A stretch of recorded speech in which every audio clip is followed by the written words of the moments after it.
श्री गणेशाय नमः। नमस्कार मित्रों, मैं आशीष सराफ एक बार पुनः आपके सामने पेश हूँ और ज्योतिष सीखने के एक नए श्रृंखला को लेकर के, जहाँ पर हम बात कर रहे थे पिछले एपिसोडों में विभिन्न लग्नों में राजयोग के बारे में। उसी श्रृंखला को बढ़ाते हुए एक नए एपिसोड में आपको आज बताने वाला हूँ। यहाँ पर हम बात करेंगे वृश्चिक लग्न में राजयोग के बारे में। तो जी हाँ, लास्ट एपिसोड में हमने आपको बताया था तुला लग्न में किस प्रकार से राजयोग बनता है। आज हम बात करेंगे वृश्चिक लग्न में राजयोग के बारे में। तो वृश्चिक लग्न वालों अपनी अपनी पत्रिका उठा लीजिए और पेन और कॉपी लेकर के बैठ जाइए और देखिए क्या आपकी कुंडली में है राजयोग। आइए देखते हैं। तो यह है वृश्चिक लग्न की कुंडली, जहाँ यह वृश्चिक लग्न की चक्र है। यहाँ पर प्रथम भाव में वृश्चिक राशि 8 नंबर की राशि बैठी हुई है। यदि आपकी लग्न पत्री में जो है 8 नंबर की राशि बैठी है प्रथम भाव में, तो आपका वृश्चिक लग्न है। और आइए देखते हैं किस प्रकार से राजयोग बनता है। जैसा कि हम बता चुके हैं कि राजयोग, यहाँ पर हम बात कर रहे हैं राजयोग से सिर्फ किसी राजनीतिक व्यक्ति यानी प्रधानमंत्री, राज्यपाल और IPS अधिकारी या बड़ा अधिकारी या बड़ा व्यापारी, ऐसे भी हम हो सकता है। सिर्फ हम उनकी बात नहीं कर रहे हैं, पॉलिटिकल या प्रशासनिक अधिकारी नहीं।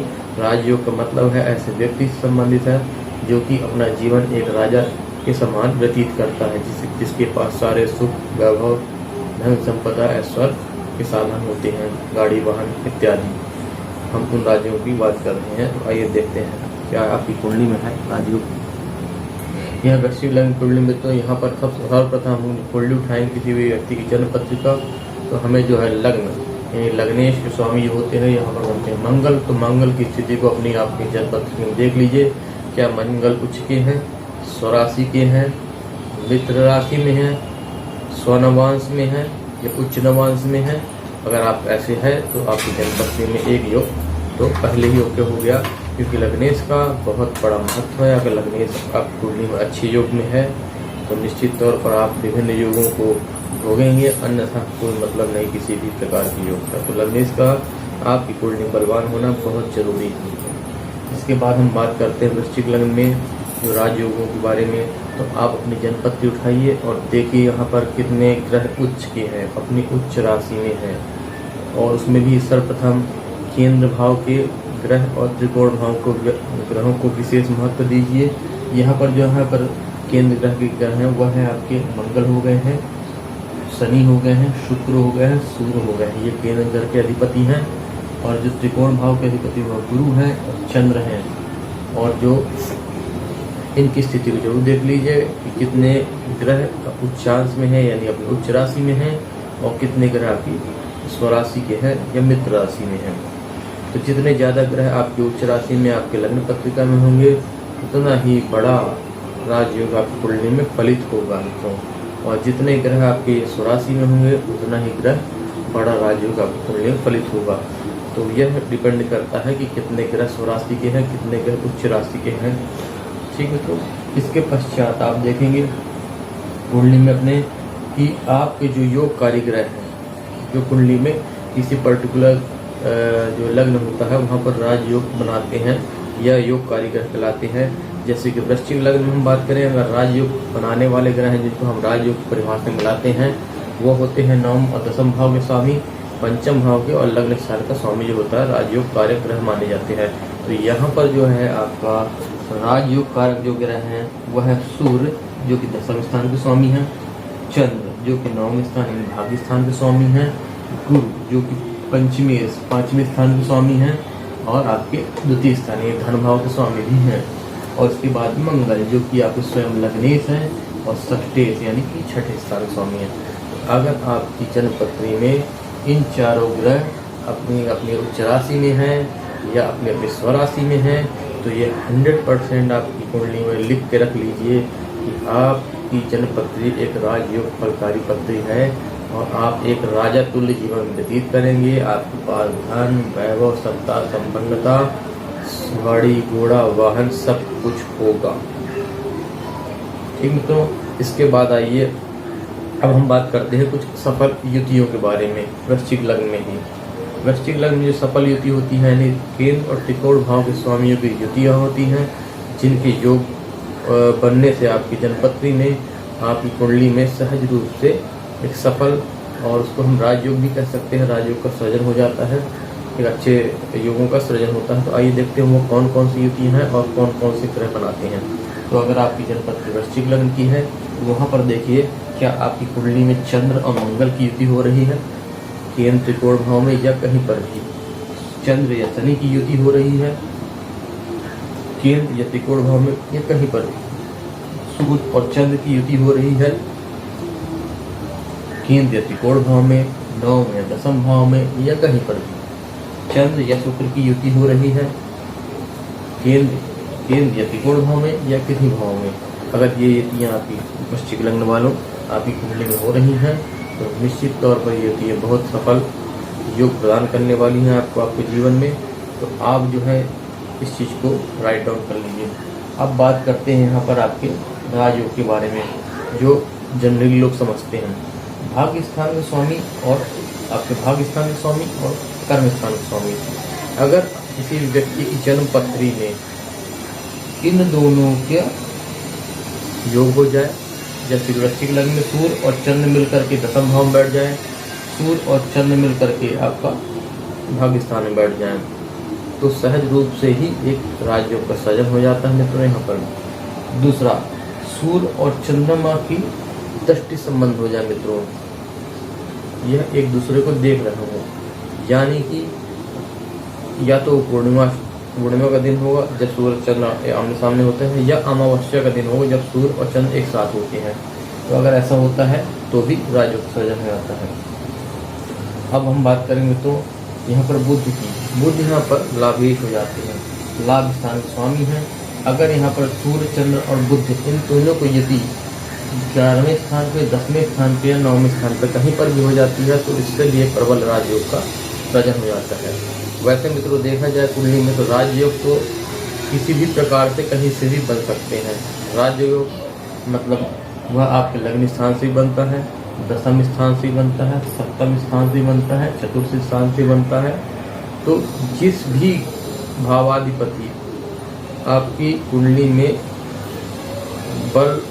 बलवान होकर के, अगर आप कुंडली में उच्च का होकर के बलवान होकर के बैठता है तो वह अपने जिन जिन भावों को फल आपको प्रदान करता है उस संबंध में आपको एक मतलब राजयोग तुल्य सुख की अनुभूति कराता है अपनी दशा, अंतर्दशा या प्रत्यंतर दशा में। तो राजयोग किसी एक प्रकार का नहीं होता, राजयोग कई प्रकार के होते हैं मित्रों। तो ये डिपेंड करता है कि कौन सा ग्रह आपको कुंडली बलवान है, वो किस घर का स्वामी है, वो कितना बलवान होकर के आपको किस समय आपके जीवन काल में आपको फल प्रदान करता है, यह डिपेंड करता है राजयोग के लिए। अब हम बात करेंगे मित्रों, यह तो एक सामान्य सी बात। इसके बाद हम बात करेंगे आज एक उदाहरण कुंडली, जैसे कि हमने लास्ट एपिसोड में लेके आए थे एक राजयोग वाली कुंडली, आपको उसका एक उदाहरण के तौर पर लेके आते हैं। तो आज हम एक कुंडली आपके लिए लेके आए हैं, वह है हमारे भूतपूर्व प्रधानमंत्री श्री लाल बहादुर शास्त्री जी की। जी हम तो यह कुंडली है श्री लाल बहादुर शास्त्री जी की। इसका लग्न वृश्चिक यानी वृश्चिक लग्न कुंडली है। अब आइए समझते हैं, देखते हैं कि इन कुंडली में किस प्रकार से राजयोग बना, और ये हमारे देश के बहुत निष्ठावान ईमानदार प्रधानमंत्री हुए हैं। आइए देखते हैं, इनका लग्न वृश्चिक, लग्नेश स्वामी है मंगल। लग्नेश की को अगर हम देखेंगे तो यहाँ पर लग्नेश अपने मित्र ग्रह के यानी 5वें ग्रह दसम स्थान में बैठे हुए मित्रों, यानी स्वभुजबल से व्यक्ति जो होता है अपने कर्मों में सफल होता है।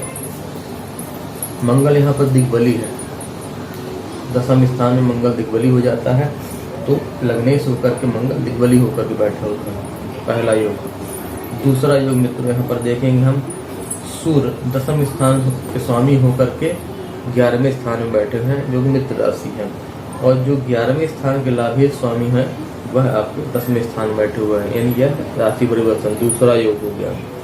तीसरा योग मित्र शुक्र 12वें स्थान में स्वराशि के बैठे हुए हैं। चौथा योग मित्रों दसम स्थान में शनि जो है पराक्रम भाव में जो बैठे हुए हैं वही स्वराशि के बैठे हुए हैं।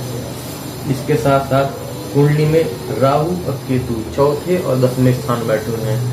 दसम स्थान पे, यहाँ दसम स्थान जो होता है मित्रों कर्म का स्थान होता है, अधिकार और सत्ता का स्थान होता है, वहाँ पर और केंद्र स्थान होता है, और सबसे ज़्यादा पावरफुल और बलवान जो होता है घर होता है, भाव होता है, वह संभव होता है। वहाँ पर आपको 3 ग्रह सूर्य, मंगल एंड राहु बैठे हुए हैं। राहु एक तरह से राजनीति का कारक भी है, शायद इसलिए आपकी जो लाल बहादुर शास्त्री जी थे वह राजनीति में गए और राजनीति में एक बहुत अच्छे सफल राजनेता के रूप में सक्सेस भी हुए। मंगल और राहु और बुध, जो कि बुध यहाँ पर बुद्धि प्रदाता ग्रह है, वो बुद्धिमान भी थे। अब यहाँ पर हम देखेंगे तो यहाँ पर कुंडली में देखेंगे जहाँ पर 2 ग्रह स्वराशि के हैं। बुध जो है यह उच्चाभिलाषी है, मतलब अपनी उच्च राशि की ओर जा रहे हैं, कन्या राशि की ओर उच्चाभिलाषी ग्रह है। दूसरा हो गया सूर्य और बुध में राशि परिवर्तन योग है, और आपका शुक्र और शनि जो है स्वराशि के हो गए हैं और बुध उच्चाभिलाषी हैं, और गुरु अपने यहाँ पर जो है मित्र स्थान में बैठे हुए हैं। तो इन सभी योगों को मिला करके मित्रों कोई व्यक्ति सहज रूप से कह सकता है कि ये जिस भी व्यक्ति की कुंडली होगी वह राजयोगकारी होगा। तो निश्चित तौर पर हमारे प्रधानमंत्री जी जो थे लाल बहादुर शास्त्री जी कुंडली है वह हमारे देश के प्रधानमंत्री हुए। एक बहुत ही योग्य, काबिल, ईमानदार और निष्ठावान प्रधानमंत्री थे। तो हाँ, उनकी कुंडली में एक जो बुरा योग है जो सहज रूप से सभी कोई जानते हैं कि उनकी जो है एक अकाल मृत्यु हुई थी, जहाँ पर उसको कुछ पता नहीं चल पाया कि वह क्या वजह थी। तो उसका एक बहुत बड़ा उदाहरण है मित्रों, यहाँ पर भाग्य स्थान का चंद्रमा जो है भाग्य स्थान का स्वामी होकर के 8वें स्थान पर आके बैठ गया मित्रों। यह एक बहुत बुरा योग होता है मित्रों। चंद्रमा जब 8वें स्थान पे जाता है तो वह अच्छा फलकारी नहीं होता मित्रों, और भाग्य स्थान का स्वामी होकर के अगर 8वें गया हुआ तो यह एक बुरा योग है उनकी कुंडली में। तो यह रही मित्रों आपके सामने हमारे देश के भूतपूर्व प्रधानमंत्री लाल बहादुर शास्त्री जी की कुंडली का विवेचन। अब मित्रों बात होती है कि कुछ लोगों का मानना है कि आप जो है अलग अलग विषयों, अलग अलग जो जीवन के पक्ष होते हैं, कार्य क्षेत्र होते हैं, उनके संबंध में आप राजयोग कैसे बनता है इसके बारे में बताएं। तो निश्चित तौर पर हम इसके बारे में चर्चा करेंगे अपने इन एपिसोडों के बीच में अलग से एपिसोड बना करके, जहां पर हम राजनीति में किस प्रकार से राजयोग बनता है, कैसे लोग राजनीति में सफल होते हैं, कौन से राजयोग में व्यक्ति IAS IPS अधिकारी बनता है या गवर्नमेंट जॉब में जाता है, कैसे एक व्यक्ति बहुत बड़ा सफल व्यापारी बन जाता है, बिजनेस टाइकून हो जाता है, बिजनेस में कैसे उस पर राजयोग बनता है, कैसे एक जो महिला है एक अच्छी गृहिणी बनती है, एक महिला के तौर पर वो अच्छा अपना घर पे काम करती है और अपने परिवार को पोसती पालती बड़ी करते हैं। तो उसमें भी हम चर्चा करेंगे किस प्रकार से राजयोग बनता है मित्रों। तो अभी के लिए इस एपिसोड में इतना ही। आपको मेरा वीडियो अच्छा लगा हो तो आप मेरे वीडियो को लाइक करें, मेरे वीडियो को शेयर करें और मेरे चैनल को सब्सक्राइब जरूर करें, ताकि आपको ज्योतिष के ऊपर नित नए ऐसी अच्छी वीडियो देखने को मिले। और अगर आपके कोई कमेंट्स हैं तो आप नीचे कमेंट बॉक्स में मेरे को अपने सुझाव दे सकते हैं मेरे वीडियो के ऊपर। अगर आपको अपनी जन्मपत्री के बारे में कुछ समझना है, अपने कुंडली में अपने धन भाव, राजयोग, अपने विवाह के बारे में, संतान के बारे में, विदेश यात्राओं के बारे में, तो आप मेरे इस वीडियो में नीचे दिए गए व्हाट्सएप नंबर पर मुझसे पर्सनली कांटेक्ट कर सकते हैं। मैं यथासंभव आपकी मदद करूंगा। तब तक के लिए धन्यवाद, नमस्कार।